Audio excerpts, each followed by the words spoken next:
that I take out to the shows and stuff, that people can see what I do, you know. And this is something you stick with. Some of y'all might just want to learn to stripe the side of a car, and that might be the only thing that you ever get into. Or some of y'all might want to do freehand stuff or learn how to outline your frames.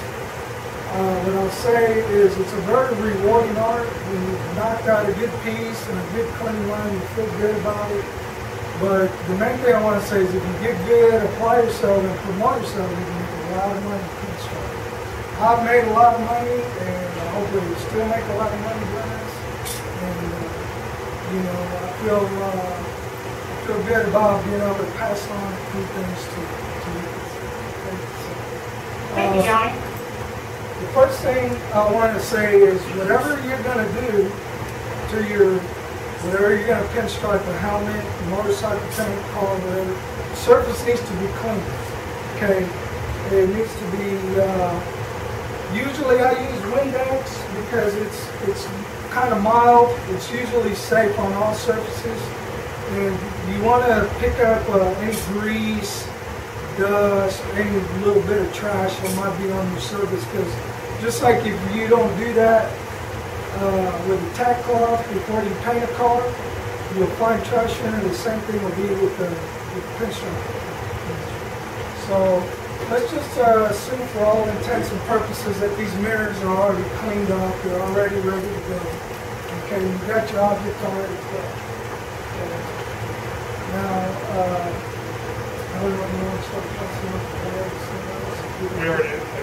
okay. Now, if you reach in your bag, you'll find your brush, your pinstriping brush. Now, those come from the factory.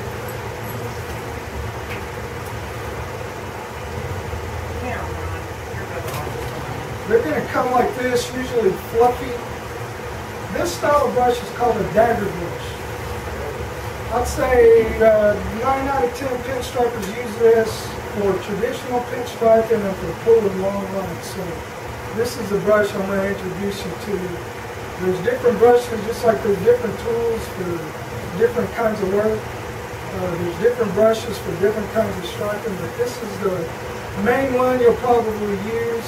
And so I'm going to start you guys off with this dagger brush. Okay?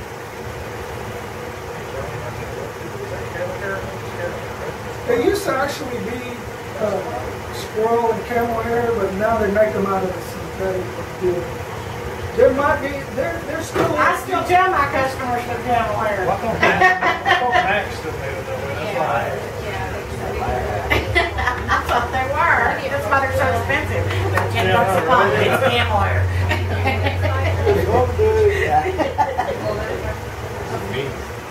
Okay, first thing you're going to do, take a little bit of your reducer and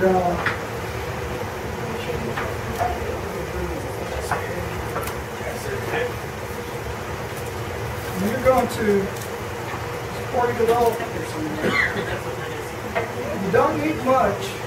You don't need much at all to actually do a piece.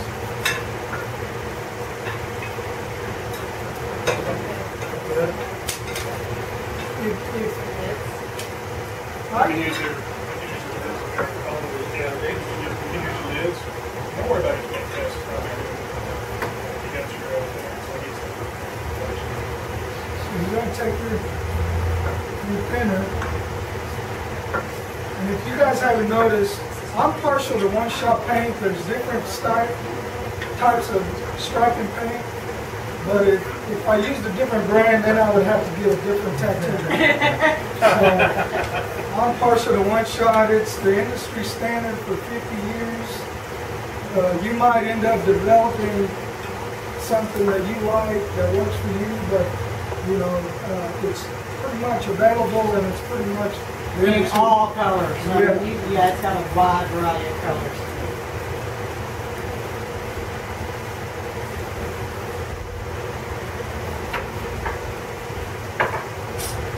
Alright, so you're going to take your brush. Right now it's brand new, okay? You're going to dip it in your once you dip it in your mineral spirits or your reducer, and by the way, you can use mineral spirits. It's a lot cheaper than the one-shot reducers to get as you're learning. Now, if you start striping professionally, you're in different environments. Like I stripe a lot outside of car shows. They make different temp reducers, some for cooler, some for. But just right now, to get started, mineral spirits is perfectly fine and it's cheap. You can buy a gallon of it for like $8 or $9, and it'll last you forever. You know? Okay. Now, so you take the brush. And it's going to form to a nice little point right there. Now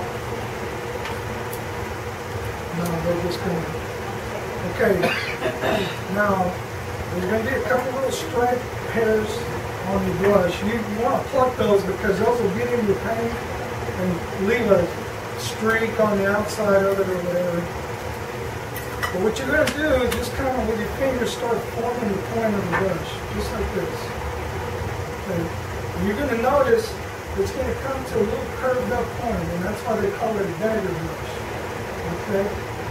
Now, sometimes when you got this loaded with paint, it's going to be hard to tell what side is what.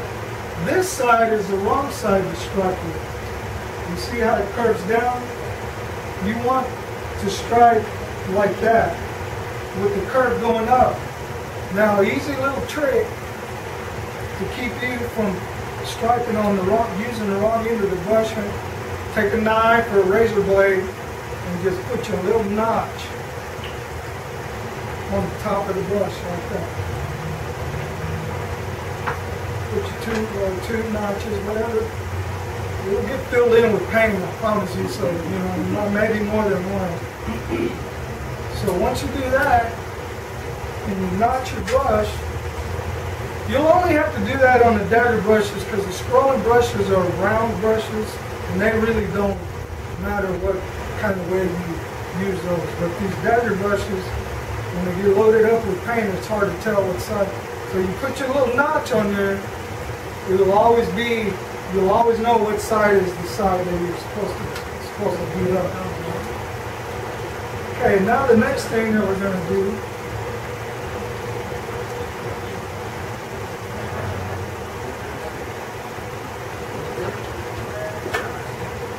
you're going to use your one-shot paint,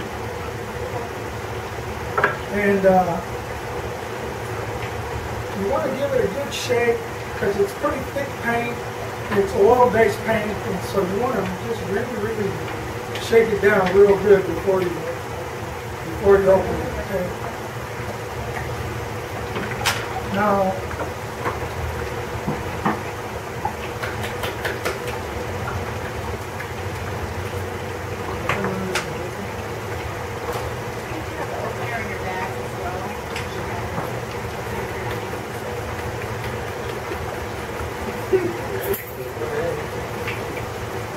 I brought a couple. There's some openers here.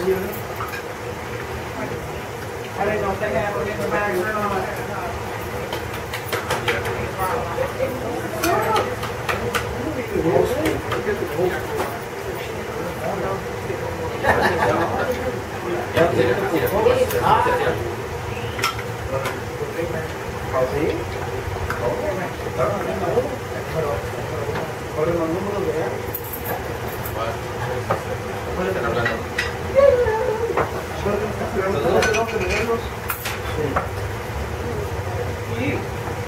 Or should I say, I don't know.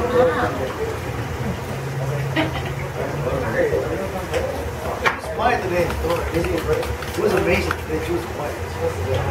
I was busy. No, I've been busy. I was too busy to run my mouth today.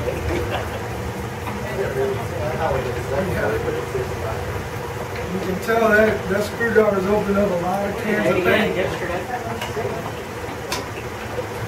$8,000. I got a candy right now. But I still got 2 more weeks to go. He always sells something for $10,000 right at the end of the month.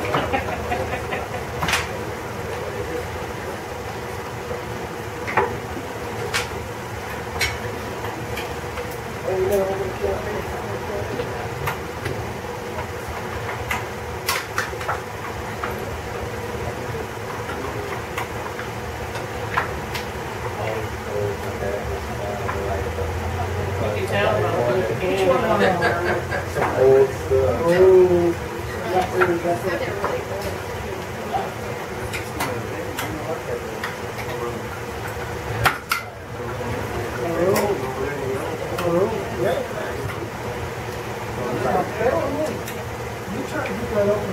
there's an opener right there.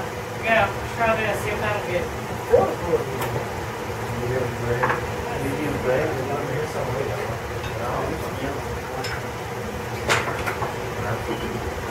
There's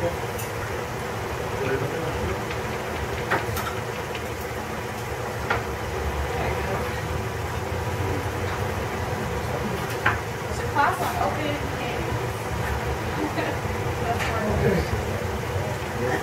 Now you want to remember, you never, ever want to set your paint up on a car, on a bike, or whatever. Usually, go buy your little TV tray. Cheap, bought at Walmart. That way you can set your paint, your thinner, everything off, safe distance away from what you paint. Because wind blows it over, that paint go on the side of the car. You're not only going to not make any money, you're going to cost you money. So you never want to set. Now, in this case, we're doing it because we're just getting started. The general rule, you never want to set your paint near what you're going to do. Then you take your brush. When you first initially take your brush, you want to dip it all the way up, not all the way to the wood part, but close to it. Okay.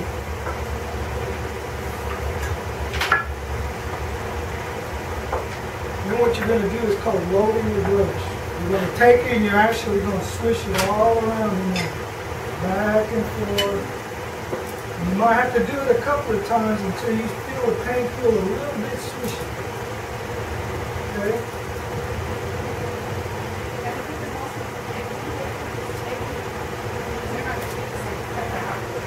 Yeah, actually, take them off give them one sheet.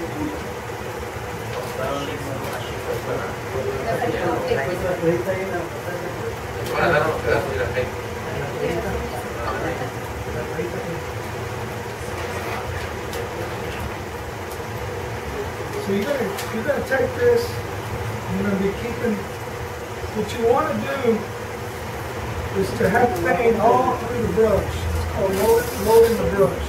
Okay?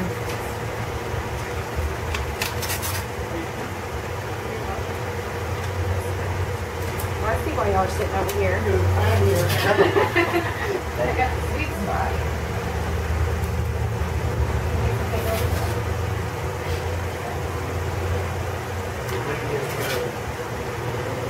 One more?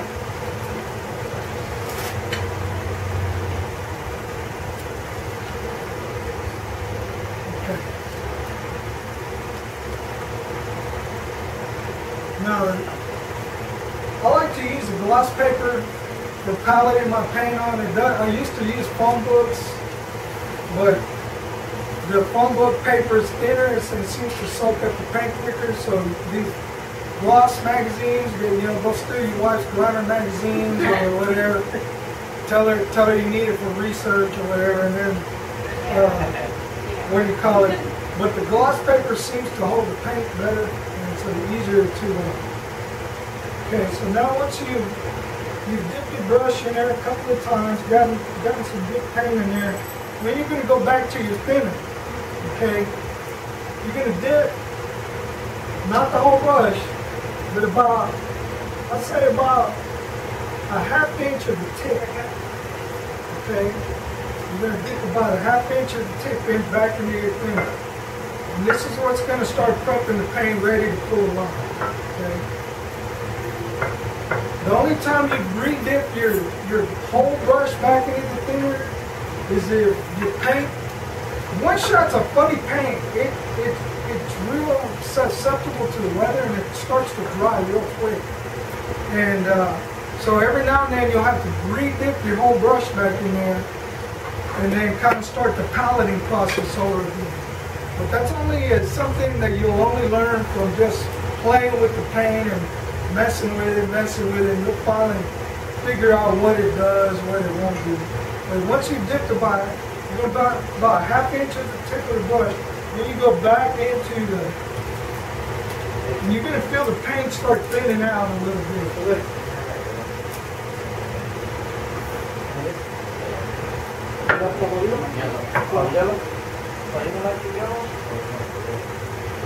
Okay. Now when you first put your thinner in there, the paint's going to feel real swishy. And you just want to kind of keep going back and forth with your brush until you feel the paint start to grab the brush a little bit. And just keep going back and forth and you'll feel the difference. Once the paint starts grabbing the brush a little bit, it's going to feel a little bit tighter. Then the paint will be tight enough to pull it off. Okay? You just keep going back and forth. You feel how the paint's starting to grab the brush a little bit now? Alright. Now once your brush is loaded up, it's going to be at a nice little point like that, okay? Before you want to take it to the object you're going to stripe, just test it off to the side. It's a lot easier than wiping paint back off there.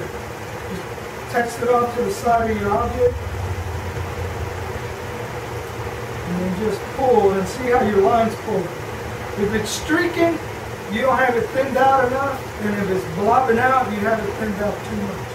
You should be able to get a nice, tight little line with it. And that's what these dagger brushes are for.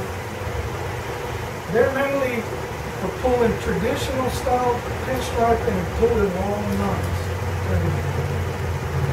So everybody do a little test line on the side. Once you think you're getting where it's pulling a nice tight little line, then you're going to take it to your object. Now right now we're just going to practice pulling a straight line. In a couple of minutes I'll show you how to pull a teardrop, which a teardrop is pretty much the basis for just about every kind of pinstriping design you're doing. And what you're going to do is kind of a two-handed technique. Now you'll end up developing your own technique, whatever's going to work for you. But for right now, learn this way, and then you can relearn your way, you know. But it's kind of hard to show you, but I wanted to show you. It's a pinky technique. You're going to lay one pinky here, and steady your hand right here. Okay? And then you're just going to pull.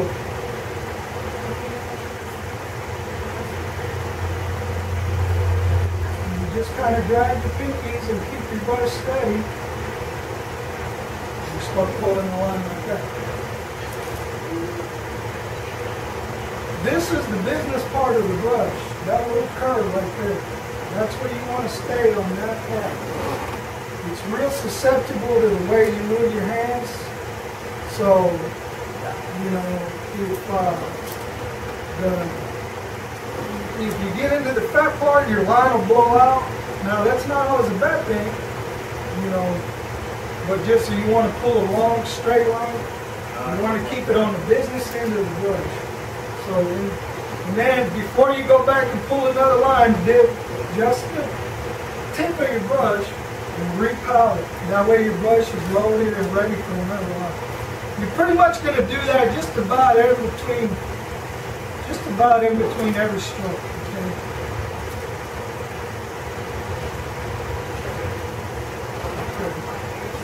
Yeah, now, from going from the paper, go to the mirror.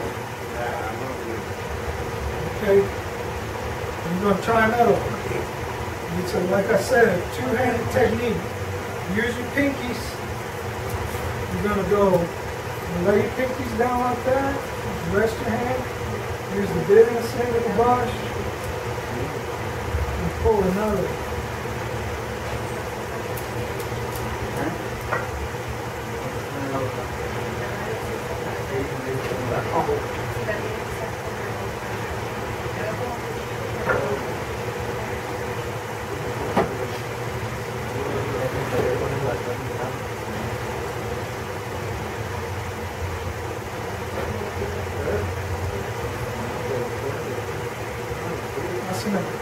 Hace tu dedo chiquito, así en el papel.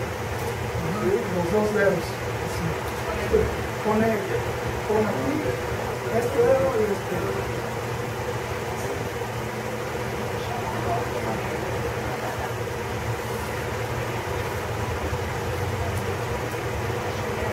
Yeah, I know, but I want to see that.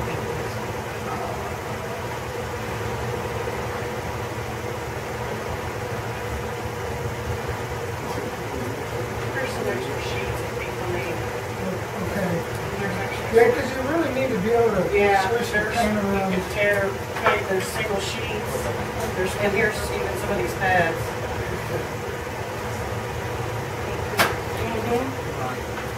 That one didn't have enough paint on it. This right here is not bad. Because whatever you did, the technique, like I said, you want to, before you pull a line, like, oh, yeah, and then come. That way you know if your paint's pulled right where you want it to. Why would this?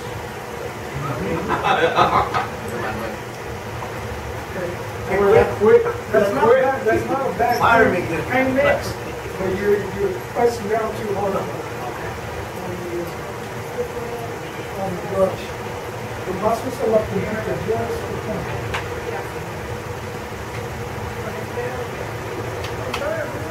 A little shaky. I'm not a little shaky, I'm too much shaky.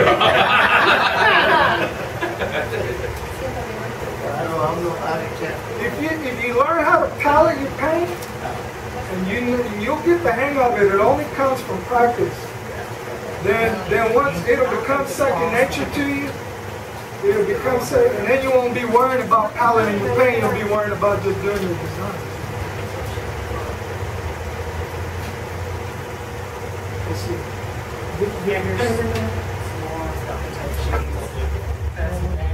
What's happening is you're not holding the brush up. Put it in there. Take several sheets. Really get some paint in there. Don't be scared, man. Don't be scared, man. Sin miedo. Así como si hubieras pintado la casa. Then, get your mineral spirits.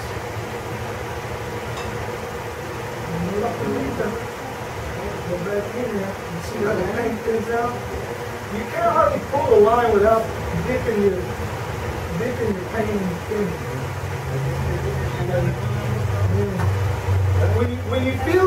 When you first dip it into the thinner and you go to your paint, it's going to feel swishy. But once you move your brush back and forth, you're going to feel the paint start to grab the brush and get tight. That's when you're ready for a line. Okay. When you got your brush loaded up, you want to do it.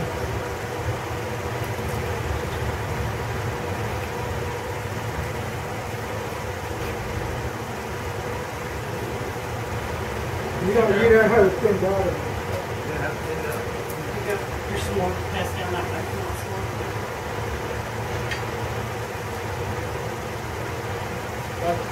Could get some little more pressure on the tip of your brush so your line is a little more consistent.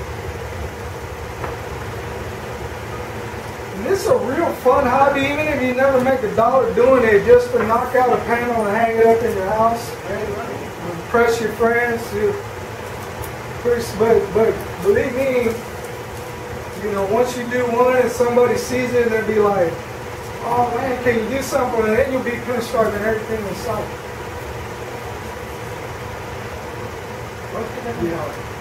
We use a two-handed method. Don't put so much pressure on the brush. Do like this. I'm using the long. That's the business in the field. Correct, I'll knock it down like this. Yep. You don't go like this. Put your 2 fingers in. I like that.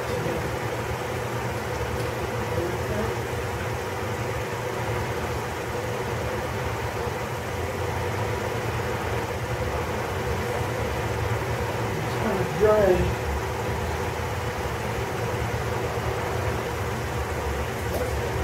That's not bad. In the paint to that good consistency where it'll pull a nice line.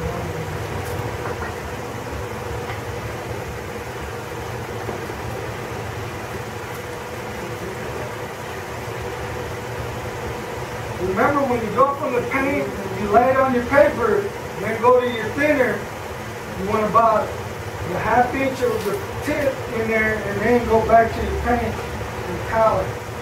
That's the whole secret to getting that paint just right.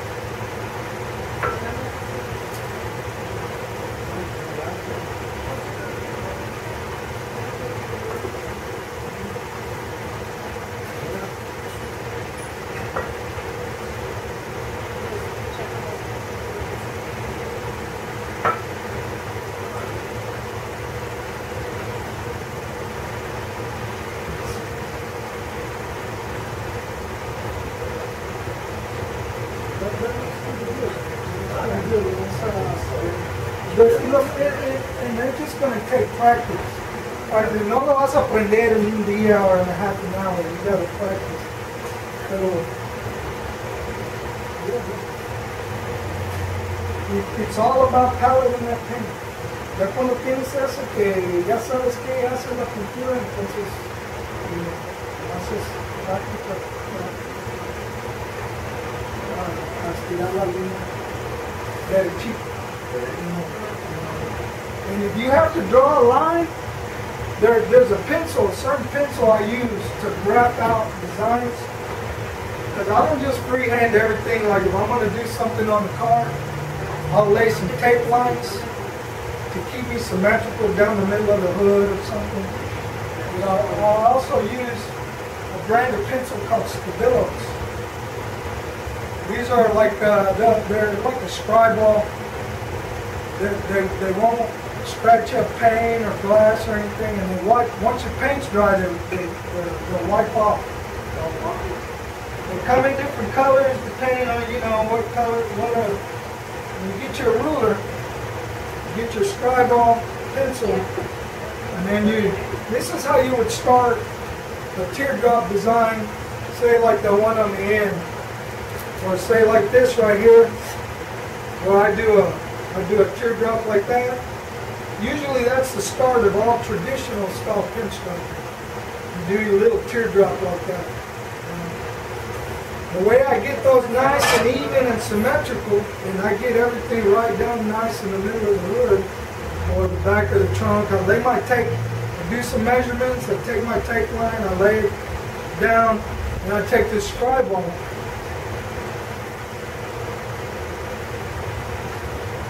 And it leaves me a line, just enough for me to start to get started on my design.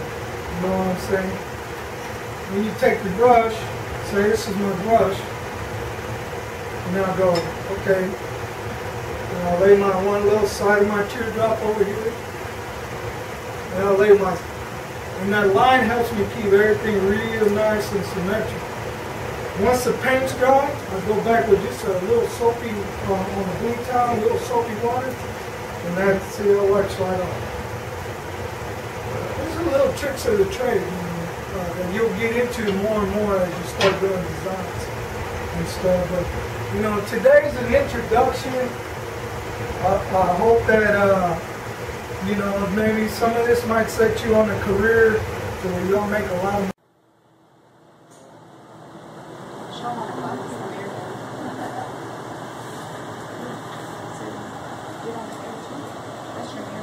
Yeah, I know, but I want to say that for the next one.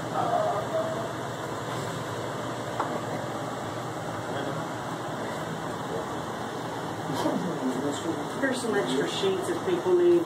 Oh, okay. And there's actually yeah, because you really need to be able to switch the paint around. You can tear paint. There's single sheets. Okay. And here's even some of these pads. Okay. Awesome. Thank you. Mm-hmm. That one didn't have enough paint on it. This right here is not bad. Okay, whatever you do, the technique, like I said, you want to, you know, before you pull a line, practice all here, and then come. That way you know if your paint's pulling right the way you want it to. Okay. It's not good. Okay. I quit. That's not bad. That's not a bad paint mix, but you're pressing down too hard on the brush. Lo más usa la punta, just the point. I'm better, man. A little shaky. It's shaky. I'm not a little shaky. I'm too much shaky.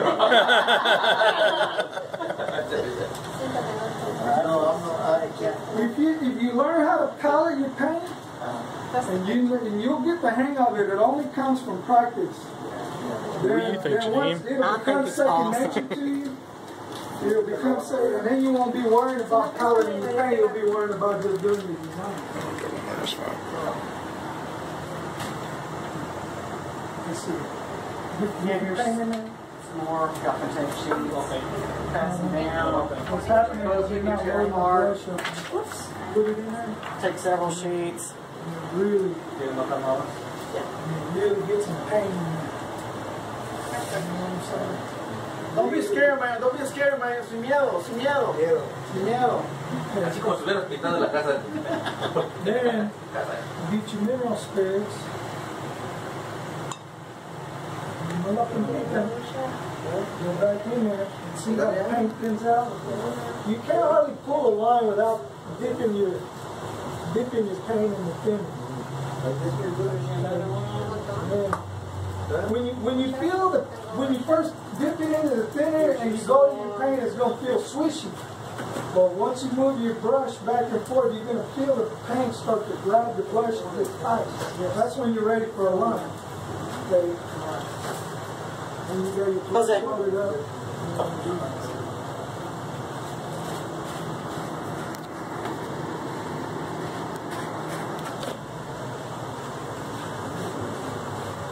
You don't have to thin out of it. Here you go. There's some more. Pass down that way. You want some more?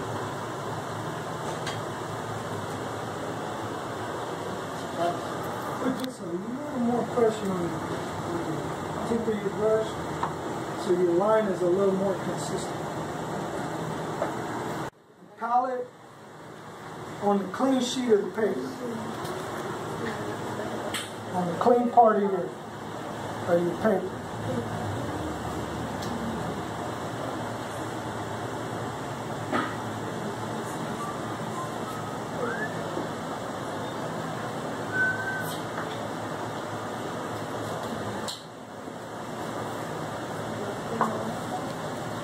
Okay, so you're like, it looks kind of plain right now, right? And when you want to go back, you add your little stripe across the teardrop, just like that.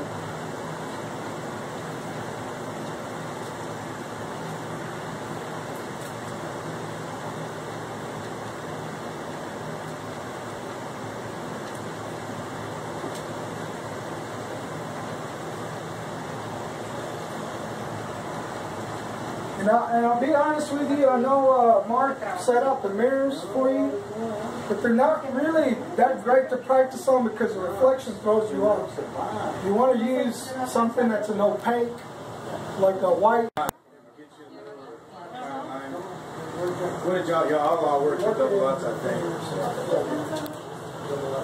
Paper towels. What kind of brushes those? Do you paper towels? Sembra linea derecha.